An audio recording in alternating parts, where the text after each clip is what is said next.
terms of adolescents, Centerpointe worked in the kid world for about 33 years, providing services, primarily substance services, to kiddos in the city of Lincoln between the ages of 13 and 18 until about a year and a half ago, when Medicaid decided that adolescents did not need residential level of care in most cases. They have some studies to support their position. I would say that we have an equal number of studies to support the position that some kids do need residential level of care, do need to be pulled away from the home, and do need to be separated from their environment in order to be successful in recovery.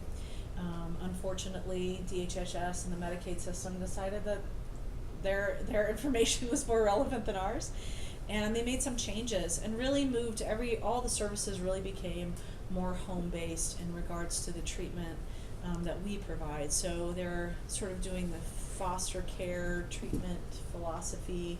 I'm not sure how successful it's been, and I think if you watch the news and read the papers, you'll see that that system is still not really fixed. It's still broken.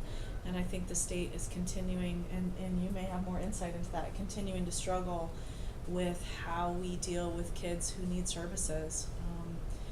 There are some agencies in town who are working really hard to try and provide those, but I think they struggle because the resources are no longer there for them to help provide those services.